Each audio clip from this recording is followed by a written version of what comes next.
Welcome back. You're still watching Daybreak on this 29th day of April 2025. And of course, we were talking about the more than 60 people that lost their lives because of the Gen Z demonstrations, all the way from Rex Masai on the 18th of June 2025. And the number getting to 60 that IPOA says that they're investigating. They have 22 cases finalized, waiting for progress, saying they have also been frustrated with the National Police Service to get to the root of this, and of course, appearing that the special forces that Aden Duale spoke about in an interview last year indeed were deployed. Nobody has taken responsibility, especially from the government side, but now we know at least one KDF officer is seen pulling the trigger. I want us to transition. I was hoping that to take a look at some of the feedback. Engineer Lazaro is saying that no, IPOA should be strengthened, just like EACC and other institutions, to go after the soldiers who turn their weapons to the very people they are supposed to protect. How can a trained defense officer deploy to fight an unarmed youth? Someone else here. Nothing will change with the faces of Gen Z killers, just like we witnessed from the 2007 post-election violence victims to date, because the killings are purely political interests, not a national matter. That is Bob Otieno saying. And we'll continue to look at the feedback you share with us. Now, this week, the IEBC selection panel is retreating to go and write a report and finalize on who should become the chairperson of the IEBC and who should become a commissioner of the IEBC. The number is 6. We'll be waiting for them to file that report. Of course, they should have finalized at the end of this month, but they got an extension of, I think, about 2 weeks, 15 days for them to conclude that process. Honorable Robert Mbui, because you've been in Parliament, this will be your 3rd time to see recruitment of IEBC commissioners. What did you make of the interviews, and do you think we're on our way to finally an independent commission? Yeah, thank you, Sam. But Sam, if you allow me, just for a minute or so, to finalize that debate we were having a bit earlier. You know, a number of serious things have come up that when we keep talking about IPOA getting involved, we forget that IPOA, of course, like has come out here, doesn't oversight the military, and the military were deployed. I think this thing falls squarely in the hands of the DCI. It's a responsibility. There must be rule of law, and they must be seen to be doing what is expected of them. But the reason some of these things become very emotive to some of us is because these killings did not just happen inside Parliament. The very first person that was killed out there, 29-year-old Erickson Mutisia, is from Kadhiani constituency, a place called Kisekini. So he was killed in the tarmac outside Parliament. And that was before they breached the fence. In fact, I want to imagine that that's probably one of the reasons why the youth were even more enraged, because they were unarmed. And when one of their own is killed, you know, in cold blood outside, that obviously must have annoyed them. But some I want to, you know, I just mentioned how Parliament is captured, and I felt that maybe I need to elaborate. That what happened is this. The military were deployed to the streets. Military ordinarily cannot be deployed to the streets within the country without the consent of Parliament. Now, and I want you to go back to the records of Hansard, because this happened on June 25th. That's when the military was in the streets. You check the Hansard records for the next day, because we're in Parliament the next day in the morning. We attempted that time as a minority party to ask questions about how it was possible for the military to have been deployed to the streets of Nairobi without Parliament's approval. You know, it was impossible for us to speak. It was, you know, a motion was brought to the floor that was completely illegal and hastily passed by a few members of the majority that were in the House. So this is a problem we face as a country, that the rule of law is constantly ignored, even in Parliament itself. So that's why we have a problem. Now, on the matter of IEBC selection panel, I do not want to cast aspersions on the work that the selection panel is doing. I think it was transparent. We saw the interviews that were being shown on TV, and you know, we saw the questions that were posed to the applicants and the responses. I just want to say that as a country, we need to get it right when it comes to the IEBC commission, because a big chunk of our problem comes from you know, the electoral result. Every 5-year cycle we have you know, contested elections, and this puts us at a situation where for 5 years we will almost be electioneering. Because immediately after an election, there's always you know, a conflict. We didn't lose. We end up in court. The court makes a decision. Remember, some time back, the court made a decision that the elections were not exactly conducted in the right manner. There was no repeat election, or rather, the repeat election, one of the candidates did not participate. But we had to move on as a country. So I think we need to get it right. And the referee in an election is a very, very important person. What I would advise is that whoever they pick must be somebody that will give hope to Kenyans, and make Kenyans feel that the next election will be handled in the correct manner. So I don't want to cast aspersions. I also don't want to speculate. I want to wait, but we want to tell them that we want them to do the right thing. Let us have people of men and women of, you know, credible men and women of this country that can help us run the next election fair. Okay. Despite what I think your party leader and the likes of Martha Karua and Eugene Omala have said before. Some I want to clarify so that, because this matter, I think there's a bit of confusion about it.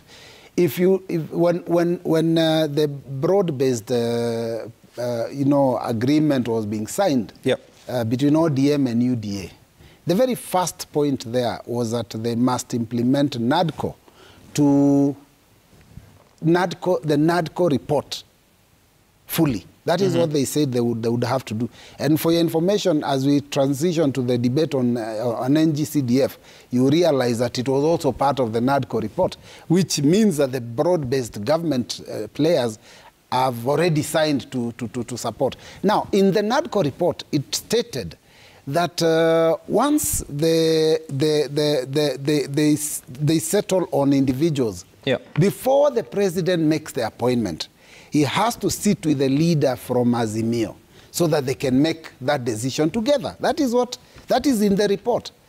And so my leaders are speaking about the report that was coined by both Kenya Kwanza and Azimio Coalition, which is the NADCO report.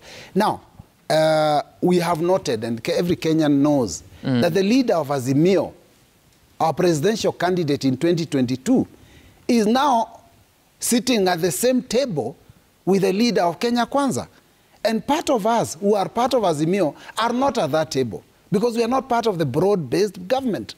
So the question is, when they are making that decision, they'll make that decision together. There'll be nobody representing us as part of Azimio that has been left outside. So that's why we were saying, if there were to be any consultations, let them exist. But let what is the essence of those consultations? Because the selection panel has sat. It has gone through the entire process. They have recommended 2 names for chair, 9 names for commissioners.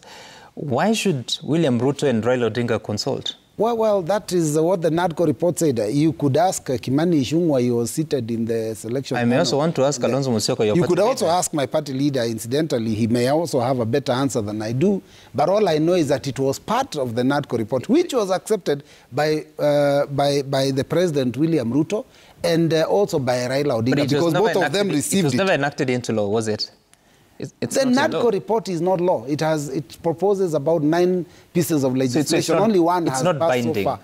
Well, I'm just saying, when UDA and ODM were signing an agreement, which is a broad-based agreement, they said they will implement NADCO to the letter. Okay. All right. And so I think the argument here is that it was part of the NADCO report. It is not something new that we are introducing. Okay. All right. Let's listen to what Nelson Makanda said about the selection panel, and if anyone is not satisfied with the process, what they could do. Watch. Anybody can face us and challenge us. They can go to court if they so wish, because Kenya is a democratic country. But as far as we know, we have conducted this process according to the law. We have paid serious fidelity to the requirements of law. Right, and they were speaking in reference to some questions that have been raised about some additional names that were gazetted after the first shortlist came out, adding 6 names to the interviews, and they have now been interviewed and they will be adjudged by the panel. Mheshimiwa, sorry, Wakili Makhanu. Yes. Or maybe one day you'll be a Mheshimiwa. Talk to us about this entire process, and also referencing on there is the perception, but also there's what is law, because recruitment of new commissioners is you constitute the panel. Yeah. The law is laid out in what Parliament passed. People interested make the applications. You cannot interview who does not make the application. There's a shortlist, and eventually there are the interviews, and then the names are submitted to the president to pick. Correct. Tell us, how then do such questions of consulting between Raila Odinga and William Ruto come in, and also the perception out here that there could be an inclination to go with people that are in the political side of the president? Now, Sam, elections in this country are highly emotive, and they are highly emotive because there is always suspicion that, particularly if someone loses an election, there's always suspicion that the process has not been fair because one of the key players, critical players, being the IEBC, which is the referee, has not been fair to them. And those ones that IEBC ends up announcing as the winners, they always praise IEBC for doing a good job. But what we need to understand is that for us to get that assurance as Kenyans that the election process is going to be above board, it starts with how the IEBC is put in place. And all of us agree that getting the selection panel to start the process was not an easy task. And therefore, it was a requirement that most political players, starting with the president and the opposition leader, to try as much as they can to stay away from this process so that it can infuse confidence that this process is devoid of any political interference. But once we see these political players sitting down and deciding on how now the process should be moved on, the way Honorable Mbui is saying, at that point, clearly it can be shown that this process is not devoid of any political interference. And at that point, there is perception that even at the end of the tail end, whoever we are going to have as the IEBC chair cannot be far away from the reach of these political players. But most importantly, we have seen the accusations that have already come up regarding the selection process, the way it's being conducted.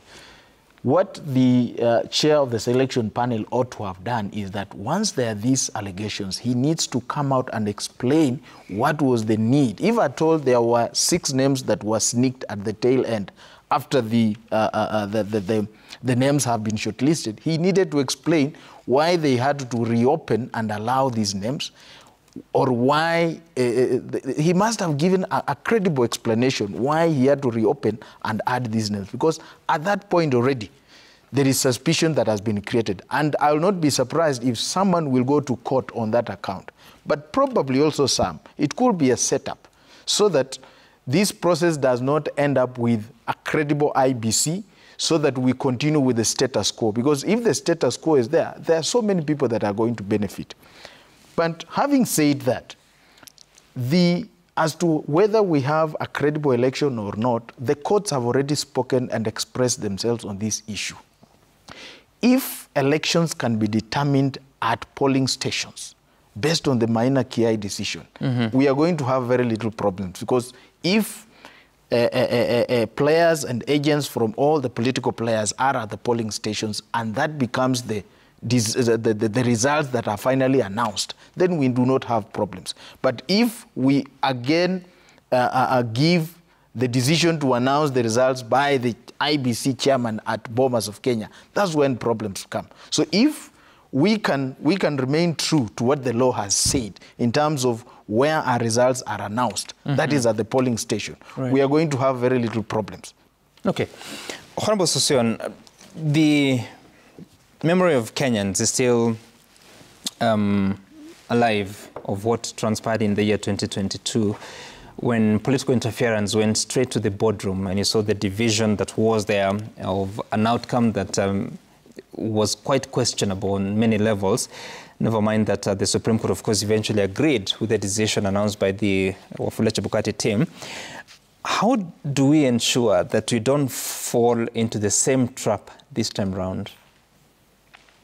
Even as we prepare for 2027 and you've put across a statement that the outcome that was never, I'm sure you're also telling here, you should be able to tell us as a media station the tallies and the outcome of the bombers, but never mind. I talk about the commission, Cherera 4 versus Chebukati 3. That's what I'm talking about. Yes, but you've talked about the outcome that was not really understood properly, but I'm sure you also tell it here. Please, Mheshimiwa, you know what I'm talking about. Answer the question. Now, straight to the composition of IEBC. The Constitution envisages an independent commission, for that matter. But what we saw at Bomas and the division was actually very, very unfair to Kenyans. And the Cherera 4, you should know how they were appointed and how they got into the IEBC in 2019. Mheshimiwa Mbu here knows that was a bigger strategy to try and manipulate IEBC, and which never worked. And that is why it collapsed on the basis of the process and the actual numbers at Bomas. And the chair IEBC stuck to the truth of the numbers. But when you have some 4 commissioners wanting numbers to be massaged and to be varied, that was going to be a tragedy for the country. And so therefore, as a panel, the independent panel that has worked independently, despite a few questions, and it's right for Kenyans to ask questions, like the additional 6 names. Those are Kenyans who also applied. Whoever are going to be shortlisted as chair and forwarded to the president for appointment as a chair are Kenyans who have applied and have met the minimum requirements. And the panel, the success of constitution of a working IEBC commissioners, chair and members, depends on the fidelity of the panel to do that work. And that's what is assigned in the Constitution and the law, the IEBC Act, that the appointing panel will do their work, appoint the chair and appoint commissioners. So I am sure, and we've come through debates of, and the history of doubting IEBC. You know, what we are dealing with here is are problems of trust with the outcome, with the product. This is the trust deficit. And we have become victims and slaves of trust. Yeah. Why can't we trust our professionals and Kenyans who have come out and encourage them to work independently so that then we truly ensure that we manage our elections at the polling station, count them at the polling station, finish at the polling stations, declare them at the country. As a country, in terms of digital transmission and digital infrastructure, we are now at an era that we can know the President of the Republic of Kenya by 9 p.m. of the election day, because I am sure over 60–70% of the polling stations shall have concluded counting the presidential votes by 9 p.m. of the polling day. Okay. I think we've come of age. We are moving progressively. And I would urge that this time round, why can't we give the selection panel a chance to do its work in accordance with the law and the Constitution? The other wish is that, some people must sit somewhere to negotiate and agree. I don't think that is right. Okay. I don't think that is right. But it's not legal. It's not constitutional. It may have been recommended within the NADCO report, but that is just a recommendation. That is a fact of the force of law.